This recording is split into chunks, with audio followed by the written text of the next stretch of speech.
Hello everyone, welcome to only IAS. तो स्वागत है आपका इस वीडियो में जहां हम कवर करेंगे प्लेसेस इन न्यूज़ को। पिछले एक हफ्ते में जो भी चीज़ें न्यूज़ में रही रिगार्डिंग लोकेशंस, उसको इस वीडियो में चलिए कवर करते हैं। पहले मेरा आपसे सवाल है कि आपको पता है युगांडा कहाँ सिचुएटेड है? सेंट्रल अफ्रीका के इस जगह को युगांडा कहते हैं। और ये न्यूज़ में क्यों है? क्योंकि इसका एक संबंध नाम से है, और दूसरा यहाँ पर है ग्रेट लेक्स, उसके बारे में जानते हैं। इसके अलावा म्यांमार के बारे में समझेंगे, कोई एक मुद्दा वहाँ पर भी है। म्यांमार की लोकेशन का यहाँ कहीं है, खैर ये समझना तो आसान है। इसके अलावा आइसलैंड, स्वीडन, टर्की और रशिया किन विवादों में फंसे हुए हैं, और अमेरिका का अटलांटिक कोस्ट कौन सा है, पैसिफिक कोस्ट कौन सा है, ये समझेंगे इस वीडियो में। तो चलिए शुरू करते हैं। सबसे पहले कुछ क्वेश्चंस। ऑपरेशन दोस्त ये किससे रिलेटेड है? क्या जो टर्की और सीरिया का अर्थक्वेक हुआ था उसके बाद जो इंडिया का रेस्क्यू ऑपरेशन था उसका नाम ऑपरेशन दोस्त था? समुद्र मैत्री किससे संबंधित है? सोलावेसी अर्थक्वेक और सुनामी जो मालदीव में आई थी उससे। ऑपरेशन मैत्री जो रिलीफ ऑपरेशन नेपाल में इंडिया ने चलाया था उसका नाम था। आप ये आंसर कमेंट्स पे लिखिए, ताकि आपके अगर आंसर गलत भी होता है तो आपको सही आंसर याद रह पाए हमेशा कि आपने ये गलतियां यहाँ पे की हैं। ऑप्शन के तौर पे जैसे एग्जांपल मैं आपको देता हूँ, ऑपरेशन दोस्त, अगर ये आपने गलत किया तो आपको याद रहेगा कहाँ असल में हुआ था। लिखिए ऑप्शंस में, आपको पता लगेगा कमेंट सेक्शन में इसके आंसर। अगला क्वेश्चन बात करता है डेनमार्क, स्वीडन, फिनलैंड और रशिया की। आपको बताना है कि इनमें से कौन सी कंट्री बाल्टिक सी के आसपास है। ऑप्शंस आपके सामने हैं।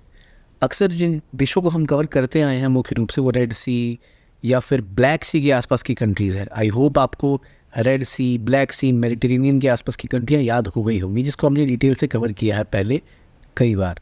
इस वीडियो में हम बाल्टिक रीजन के ऊपर बात करेंगे। बाल्टिक रीजन न्यूज़ में इसलिए भी है क्योंकि बाल्टिक्स के आसपास है स्कैंडिनेवियन कंट्रियाँ या नॉर्डिक कंट्रीज़, यानी स्वीडन, फिनलैंड। और इन कंट्रीज़ के बीच में विवाद ये बड़ा है कि नेटो का एक्सपेंशन हो रहा है। नेटो का एक्सपेंशन, नेटो क्या है, चलिए पहले देखते हैं बाल्टिक सी का रीजन। ये देखिए, ये है बाल्टिक सी। बाल्टिक सी के आसपास आपको कंट्रीज दिख रही होंगी, Finland, Russia, Estonia, Latvia, Lithuania. तो ये रीजन है बाल्टिक सी का। अब बाल्टिक सी का ये तो बहुत इन डेप्थ एक इमेज दिख गया। अगर हम इसको ब्रॉडली बाहर से देखें तो ये बाल्टिक सी है। बाल्टिक सी के आसपास स्कैंडिनेवियन कंट्रियाँ हैं, Norway, Sweden, Finland, Estonia, Latvia, Lithuania, Russia, Poland, Germany. अब और यहाँ बेलारूस है। जो ये रीजन है बाल्टिक सी का, अगर आप इस मैप में देखो तो ये है यहाँ पर ब्लैक सी, यहाँ दिख रहा होगा आपको, और ये ऊपर बाल्टिक सी है। तो ये यूरोप के एक बड़े रीजन को बीच में कंटेन करता है। खास बात ये है कि यहाँ रशिया है, ये आपको दिख रही होगी। मुद्दा यह है कि ये कंट्रियाँ आमतौर पे हमेशा न्यूट्रल रहा करती थी किसी भी वॉर के केस में। और जब कोल्ड वॉर का पीरियड था, दो बहुत बड़े दुश्मन देश थे, यूएसए और यूएसएसआर।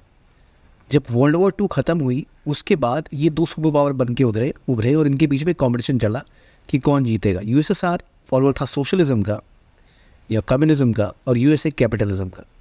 तो यूएसए को लगा कि यूएसएसआर अपना कब्जा इस इलाके में बढ़ाता ही चला जा रहा है। एक समय में पोलैंड भी, यहाँ तक रशिया की अंपायर हुआ करती थी, बेलारूस, पोलैंड, ये सब रशिया का हिस्सा था।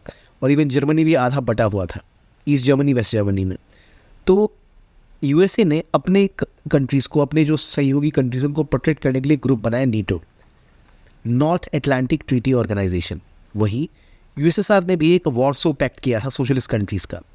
तो जो भी कंट्री नेटो ज्वाइन करती थी या जो भी कंट्री वॉर्सो पैक्ट ज्वाइन करती थी, अगर नेटो जो कंट्री को आपने अटैक किया, किसी भी देश को, तो नेटो की सारी कंट्रियाँ डिफेंड करने आएंगी। किसी एक देश का डिफेंड सबके डिफेंड के लिए इंपॉर्टेंट है।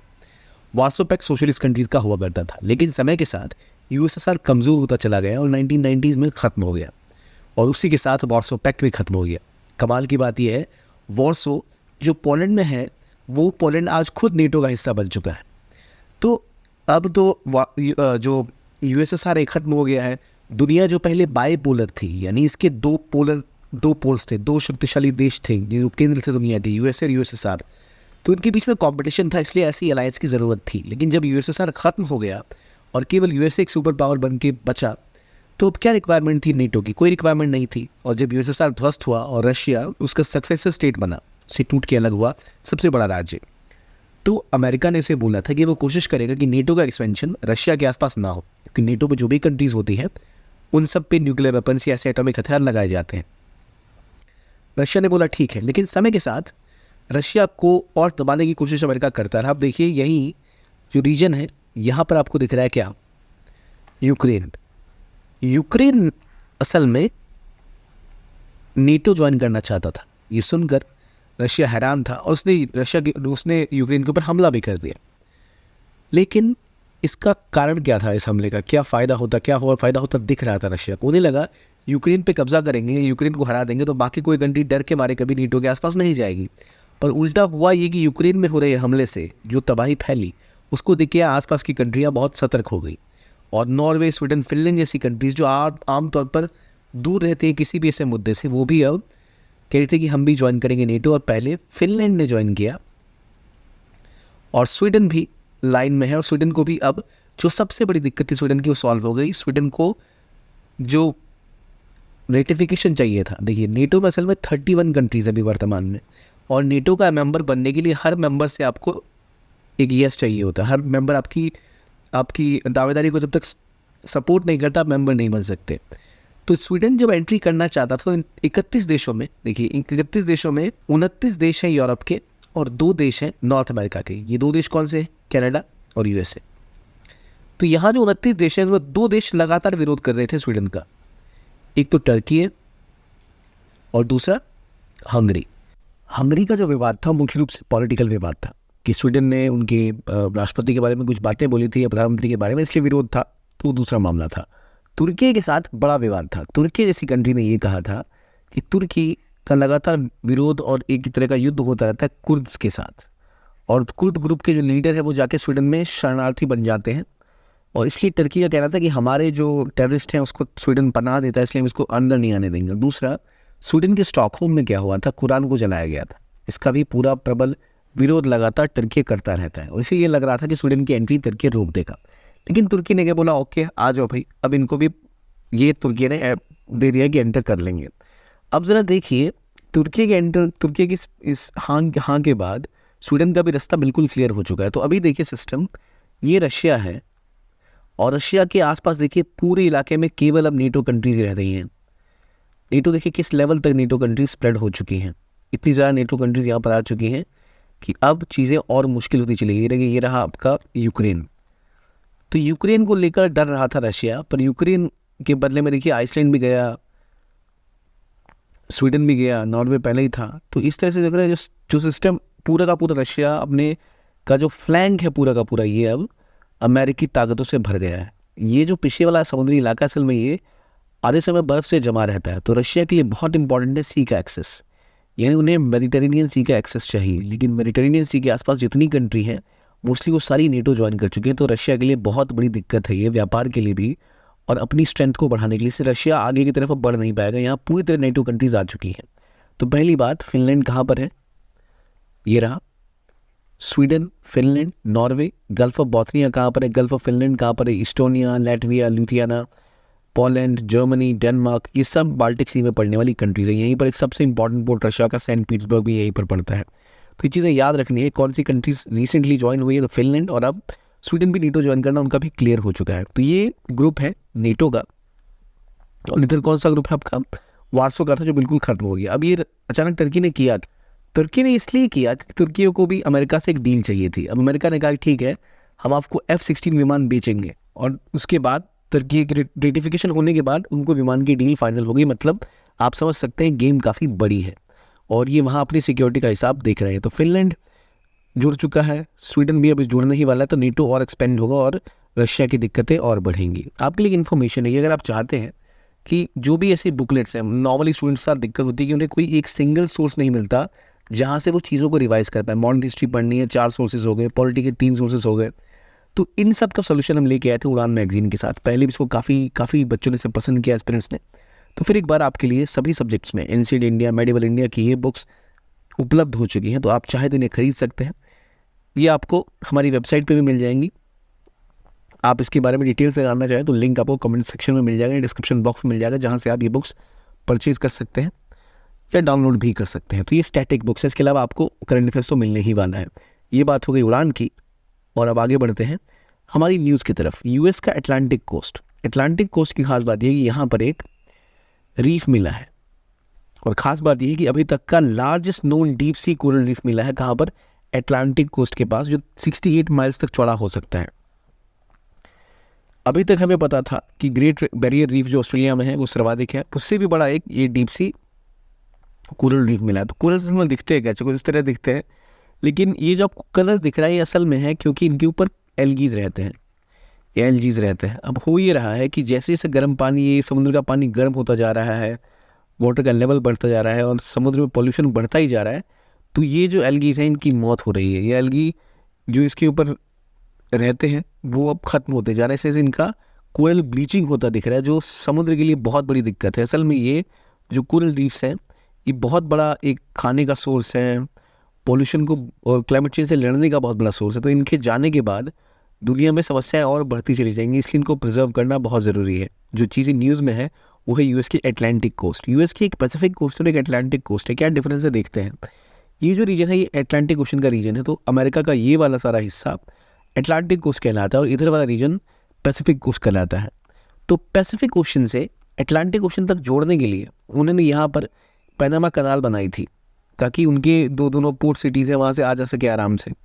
और अमेरिका और यूरोप की कंट्रीज़ के बीच का जो अलायंस है या जो इनका व्यापार बहुत ज़्यादा होता है, इसे कहते हैं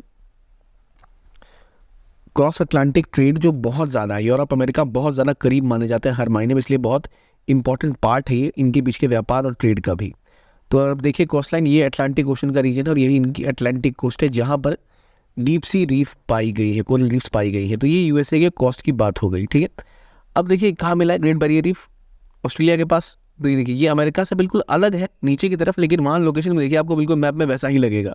तो यहाँ भी एक ग्रेट बैरियर रीफ कहाँ पर है, ऑस्ट्रेलिया में। अब दिक्कत क्या है ग्रेट बैरियर रीफ के साथ, ये भी प्रदूषण का शिकार हो रही है, जो क्लाइमेट चेंज का शिकार हो रही है और प्रकृति के लिए बहुत बड़ी समस्या बन सकती है। कहाँ पर है, तो पहले कैसे हुआ करती थी, देखिए किस तरह बिल्कुल ब्लीच हो चुकी है, कलरलेस हो चुकी है, जो हमारे लिए बहुत बड़ी दिक्कत है।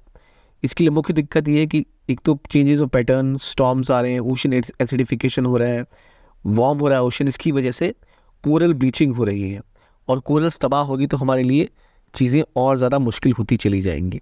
जब हम कोरल्स की बात करते हैं तो कोरल को लेकर जो हमें डिस्कवरी भी कहाँ हुई, अटलांटिक कोस्ट पर अमेरिका के पास। नीटो में कौन से मेंबर्स ने ज्वाइन किया ये आपको पता लगा, बाल्टिक सी के आसपास कौन सी कंट्रीज है ये आपको पता लगा। अब आगे बढ़ते हैं और बात करते हैं अगली न्यूज़ की तरफ, जो ली जाता है हमें अफ्रीका में। अफ्रीका में किस देश के पास, इजिप्ट के पास। इजिप्ट में इंडिया और इजिप्ट ने मिलकर एक ज्वाइंट एक्सरसाइज की, साइक्लोन। इजिप्ट अभी बहुत इंपॉर्टेंट है क्योंकि इजिप्ट जिस जगह पर लोकेटेड है वहाँ इनके साथ साइक्लोन ऑपरेशन दिखाता है भारत और ज़्यादा एग्रेसिव तरीके से अब इंडियन ओशन में अपने आप को आगे बढ़ाने को तैयार है और जो एक नेट सिक्योरिटी प्रोवाइडर इंडिया बनना चाहता है उसका रोल निभाने को तैयार है। इजिप्ट असल में एक अफ्रीकन कंट्री है। देखिए इजिप्ट का जब आप मैप देखते हैं, ये इलाका है सिनाई पेनिनसुला का, ये पहले पूरा का पूरा इसराइल के कब्जे में था। बाद में इसराइल ने ये वापस किया इजिप्ट को और इनके संबंध नॉर्मलाइज हो गए इसराइल के साथ। यहाँ से बहती है स्वेज कनाल। स्वेज कनाल के पास जो पोर्ट है उसका नाम है पोर्ट सेड। पोर्ट सेड से होते हुए आप आते हैं रेड सी में सीधा आते हैं, ये है गल्फ ऑफ स्वेज। यहीं से ऊपर स्वेज कनाल है, गल्फ ऑफ स्वेज में आओगे, ये ऊपर मेडिटेरेनियन सी है। यहाँ से आप स्वेज कनाल में एंटर करते हो, गल्फ ऑफ स्वेज से होते हुए सीधा आप घुसते हो रेड सी में। यहाँ छोटा सा इलाका और है, ये है गल्फ ऑफ अकाबा। रेड सी से होते हुए आप नीचे जाते हो बाबल मंदेब, और बाबल मंदेब को पार करते हुए आप गल्फ ऑफ एडन में प्रवेश करते हो, वहाँ से अरेबियन सी में एंटर कर जाते हो। तो ये पूरा रूट है। और यहाँ हमें पता है यमन में इस रीजन में भी हाउती रिबल्स है और हाउती रिबल्स लगातार हमले कर रहे हैं व्यापारिक शिपों पर जो यहाँ से गुजर रहे हैं। दूसरी तरफ इधर अवस्थित है सोमालिया। सोमालिया के लुटेरे समुद्रों को लूट रहे हैं। तो ये यहाँ से जितने व्यापारिक शिप जाते हैं उनके लिए बड़ी दिक्कत की बात हो गई है। तो इसलिए इजिप्ट के लिए भी बहुत इंपॉर्टेंट है कि स्वेज कनाल सेफ रहे, यहाँ व्यापार अच्छे से हो, ताकि वो भी अपनी इकोनॉमी को नुकसान उनको ना झेलना पड़े। और इसीलिए इजराइल, इजिप्ट और इंडिया बहुत इंपॉर्टेंट हो सकते हैं, क्योंकि इंडिया के पास एक ऐसी नेवी है जिस रीजन में सिक्योरिटी इस्टेब्लिश कर सकती है। इसलिए इजिप्ट भारत के साथ मिलकर अगर और बड़े लेवल पर सिक्योरिटी अलायंस करता है तो पूरे रीजन को फ़ायदा हो सकता है। इंडिया का इनिशिएटिव है security and growth for all in the region, SAGAR initiative. इसलिए इजिप्ट के साथ मिलना एक बड़ी न्यूज़ इस चीज़ को लेके आता है। लेकिन अगर आप बात करें इजिप्ट की, तो इजिप्ट की लोकेशन को आप देखिए तो यहाँ पर आपको लेक दिखेगी, लेक नासिर। नासिर नाम से आपको याद आता है, याद रखिए नैम नॉर्दर्न आयरलैंड मूवमेंट जब शुरू हुआ था तो बैंडम कॉन्फ्रेंस हुई थी इससे पहले। इस कॉन्फ्रेंस में बड़े नेता, बड़े देश हुआ करते थे, उनमें Nasser, Marshal Tito, Jawaharlal Nehru, Sukarno, ये सारे प्रमुख लोग थे। और नासिर इजिप्ट के थे और उनका बहुत बड़ा रोल था तो नैम को स्टैब्लिश करने में। और नैम से याद आता है नैम की अभी एक और कॉन्फ्रेंस हो रही है। कहाँ हुई नैम समिट इस बार? युगांडा में, जिसे एस जयशंकर जो हमारे फॉरेन मिनिस्टर हैं उन्होंने अटेंड भी किया। युगांडा के राजधानी कंपाला में इस बार समिट हुई है और इससे पहले अजरबैजान में इसकी चेयरमैनशिप थी। युगांडा एक सेंट्रल अफ्रीकन कंट्री है, कैपिटल आपको पता है Kampala. Uganda is the country of Great Lakes. Victoria की हम बात कर ले वो यहीं सिचुएटेड है। तो आपसे ये भी पूछा जा सकता है कहाँ कहाँ पर अलग अलग लेक्स है। अब नैम क्या था, नॉन अलाइन मूवमेंट की बात क्या थी, हमने थोड़ी देर पहले ही डिस्कस किया। यूएसए और यूएसएसआर, दुनिया बायपोलर थी पहले, दो अलायंस थी, या तो आप यूएसए के साइड रहिए या यूएसएसआर के साइड रहिए। लेकिन कई ऐसे देश थे, जैसे यूरोप की बात करें तो ईस्ट यूरोप पहुंच गया इनके साथ, वेस्ट यूरोप पहुंच गया इनके साथ। बाकी एशिया वाले बाकी देश के लोग क्या करें, उन्होंने कहा हम किसी के साथ नहीं रहेंगे, हम अपने साथ रहेंगे, हमें डेवलपमेंट चाहिए। तो ऐसे देश साथ आए और उन्होंने एक अलग ग्रुप बनाया नॉन अलाइन मूवमेंट का, कि हम किसी के साथ अलाइन नहीं होंगे। इसमें इंडिया ने, घाना ने, इजिप्ट ने, यूगोस्लाविया ने एक की रोल निभाया था एस्टैब्लिश करने में। समय के साथ यूएसएसआर खत्म हो गया और भारत भी अब नैम से ज़्यादा थोड़ा करीब होता चला गया। भारत ने पहले इक्वी डिस्टेंस का रूल बनाया था, अब वो बात नहीं है। अब भारत जहाँ भी हित भारत को होता है वहाँ इन्वॉल्व होता है दोनों ही सुपर पावर्स के साथ। तो आज भारत जिस फॉरेन पॉलिसी का इस्तेमाल करता है उसे कहते हैं हम स्ट्रैटेजिक ऑटोनॉमी। अब हमने नॉन अलाइनमेंट की बात पीछे छोड़ दी, अब हम बात करते हैं स्ट्रैटेजिक ऑटोनॉमी की, कि हम ऑटोनमसली ऑपरेट करते हैं। ये इसकी फिर मीटिंग होती है यूएन के अलावा के बाद सबसे बड़ा संघ है देशों का जो ग्रुप साथ आए हैं, उसका एग्जाम्पल है। तो अजरबैजान से अब युगांडा के पास इसकी चेयरमैनशिप आई है। इंडिया इसका की प्लेयर रहा है इसमें, इंडिया हिस्टोरिकली इसकी इस्टेब्लिशमेंट में भी, और अभी भी इसको एक बड़े टूल की तरह देखा जाता है ग्लोबल पीस और थर्ड वर्ल्ड कंट्रीज़ का ग्लोबल साउथ का नैरेटिव जो है वो सामने रखने के लिए देखा जाता है इसको। अब बात की युगांडा की, युगांडा कहाँ लोकेटेड है, तो बिल्कुल अफ्रीका के केंद्र की तरफ की है। डीआरसी नहीं, जो कोंगो है उसके करीब, कोंगो, साउथ सुडान, कीनिया और तंजानिया से घिरा हुआ है देश। अगर आप अफ्रीका के मैप को देखो तो इजिप्ट को पहचानना बहुत आसान है। इजिप्ट के नीचे सूडान है, सूडान के नीचे साउथ सूडान है, उसके जस्ट नीचे आपकी कंट्री आती है युगांडा। युगांडा में और भी कई कॉन्फ्रेंसेस हुए हैं जो बहुत पॉपुलर रहे हैं, जैसे किगाली की मैं बात करूँ तो और एस्पेक्ट है जिनकी बात कीजिए तो यहाँ आसपास होता है। देखिए ये रीजन ऐसा है जहाँ पर जो ये वेस्टर्न रिफ्ट वैली और अफ्रीका की ईस्टर्न रिफ्ट वैली के बीचों बीच है। यहाँ से वेस्टर्न रिफ्ट वैली है, यहाँ ईस्टर्न रिफ्ट वैली, इसके बीचों सिचुएटेड है युगांडा। युगांडा में ही लेक विक्टोरिया। अब आपसे पूछा जाए कि लेक विक्टोरिया की कंट्रीज कौन कौन सी आसपास हैं, तो आपको पता होना चाहिए TKU, Tanzania, Kenya, Uganda, the countries surrounding lake Victoria. तो लेक विक्टोरिया बहुत इंपॉर्टेंट लेक है, दुनिया की तीसरी कई मामले में सबसे बड़ी लेक फ्रेश वाटर, और कभी किसी मामले में वाटर के मामले में, और कभी कभी 2 नंबर पे भी गिना जाता है एरिया के मामले में। तो ग्रेट लेक्स में सबसे इंपॉर्टेंट लेक में से एक है लेक विक्टोरिया। कहाँ पर है, युगांडा में। अब युगांडा में अभी क्या हुआ, नाम की उनकी चेयरमैनशिप मिली है। इसके अलावा यहाँ और भी कई सारी लेक्स हैं, लेक जॉर्ज की हम बात कर लें, डॉपेट की बात कर लें। तो ये बातें हो गई युगांडा की। युगांडा में दोबारा एक बार आएंगे हम अभी डिटेल में डिस्कस करने के लिए, लेकिन उससे पहले एक इन्फॉर्मेशन और कि म्यांमार इंडिया का करीबी दोस्त, कुछ हद तक, पूरी तरह से नहीं, जहां भारत के साथ संबंध अच्छे नहीं रहे, लेकिन पिछले कुछ सालों से संबंधों में सुधार हुआ और भारत इनके साथ 1643 किलोमीटर लंबी बाउंड्री शेयर करता है। लेकिन अगर इस बाउंड्री के आसपास लोग रहते हैं तो बॉर्डर के 16 किलोमीटर्स तक जो लोग रहते हैं वो एक परमिट लेके आ जा सकते हैं बॉर्डर के आसपास, और लगभग 2 हफ्तों तक आप एक बार विजिट कर सकते हैं और रह सकते हैं, यानी आपके पास फ्री मूवमेंट एक तरह से है। लेकिन अब भारत ने कहा है कि भारत के होम मिनिस्टर का बयान आया है कि वो इंडिया म्यांमार बॉर्डर पर फेंसिंग करेंगे। नॉर्मली बॉर्डर ओपन सा है, फेंसिंग की रिक्वायरमेंट क्यों है? देखिए ओपन बॉर्डर का बेस्ट एग्जांपल नेपाल और इंडिया की बाउंड्री है जो बिल्कुल खुली है, आप जाए तो आ सकते हैं, जा सकते हैं, कोई पासपोर्ट नहीं, कुछ नहीं।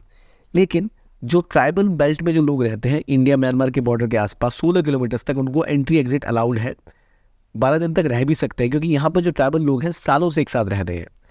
अब लेकिन देखा गया जो मणिपुर में रिसेंट हिंसा हुई और नॉर्थ ईस्ट में विवाद बढ़ते दिख रहे हैं, तो सरकार ने कहा कि नहीं, अब हमें कुछ चीज़ों पर रोक लगानी पड़ेगी। रोक का कारण ये है कि उनका कहना है कि म्यांमार से भी कुछ जो जैसे मीती, नागाज और कुकीज़ के बीच में विवाद हुआ मणिपुर में, तो कहा जा रहा है कुछ सप्लाईज और हिंसा, यहाँ जो एक्सट्रीमिस्ट ग्रुप है वो सहारा लेके बॉर्डर पार से आ रहे हैं, इसलिए इसे रिकन्सिडर करने की ज़रूरत है। और अब हम यहाँ पर फ्री मूवमेंट रेजिम को थोड़ा कर्टेल करते हुए फेंसिंग करेंगे पूरे बॉर्डर पर, ताकि जो रेजिडेंट है वो आर पर शायद नहीं जा पाएंगे। 2018 में ये लागू हुआ था, इंडिया के एक्ट ईस्ट पॉलिसी का इंपॉर्टेंट पार्ट है ये। इंडिया चाहता है कि नॉर्थ ईस्ट को हम आसियान यानी association of south east Asian countries के साथ जोड़ें, यानी आप मलेशिया, थाईलैंड, सिंगापुर, बैंकॉक से जोड़ते हुए इसको और ज़्यादा बेहतर तरीके से लेके जाएं, ये प्रयास था। 16 किलोमीटर की इनसाइड की अभी अलाउड था, लेकिन अब फेंसिंग की बात की जा रही है। देखिए ये बॉर्डर है। तो अब देखिए अरुणाचल प्रदेश से लेके मिजोरम तक एक लंबी लिस्ट है राज्यों की जो इनके साथ बॉर्डर शेयर करते हैं। इनमें सबके साथ पहले दिक्कत कैसी रही है, घुसपैठ की दिक्कत रही है। तो इसलिए इसको रिजॉल्व करना इंडिया के लिए इंपॉर्टेंट है कि यहाँ जब तक पीस स्टैब्लिश नहीं होगा तब तक इंडिया यहाँ डेवलपमेंट की ओर नहीं देख सकता। इसलिए इंडिया चाहता था कि म्यांमार होते हुए हम central Asia, south east Asia के साथ कनेक्शंस ड्रॉ करें और इस रीजन में बहुत ज़्यादा डेवलपमेंट हो। इसलिए यहाँ पर एक पहले म्यांमार के साथ जो आसपास कबीलाई इलाके थे, जो ट्राइबल एरियाज थे, वहाँ पे पीस सस्टेन करने के लिए फ्री मूवमेंट रिजीम स्टार्ट किया गया था। आपसे पूछा जाए फ्री मूवमेंट रिजीम किन के बीच में था, तो आंसर होगा इंडिया और म्यांमार के बीच में। किन किन इंडिया के राज्यों के साथ इनकी बाउंड्री लगती है वो भी यहाँ से आपको क्लियरली दिख ही रहा है। तो ये बातें हो गई म्यांमार की। अब अगली बात जो मैंने कहा था, दोबारा हम आएंगे युगांडा के पास। क्यों?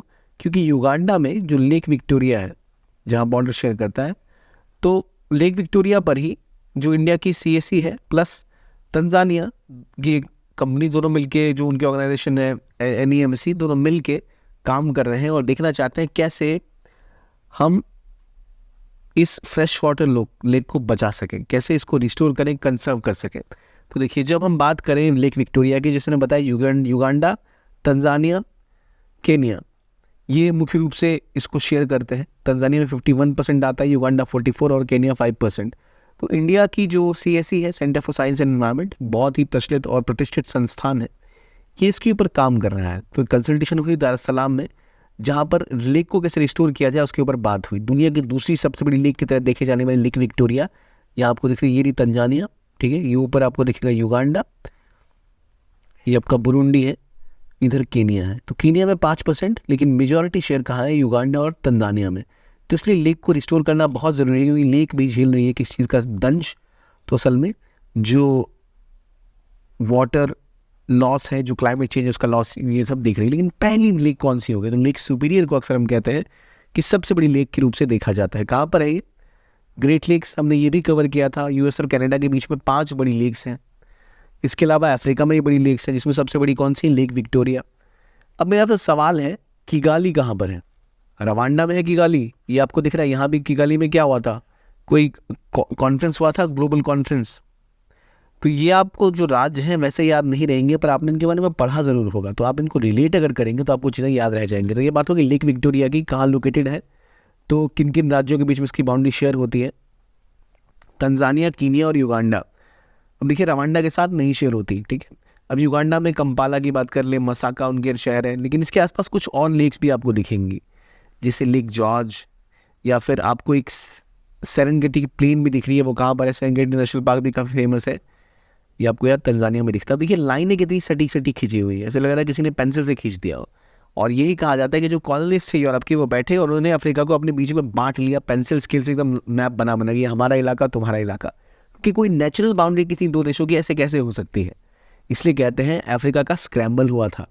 तो ये कहानी है लेक विक्टोरिया की, युगांडा की, तंजानिया की, केनिया की, जो हमने भी समझा। यहीं पर जो एक दो और जोग्राफिकल फीचर्स है याद रखिए, यहीं पर है विनाम गल्फ, ये विनाम गल्फ है, ठीक है।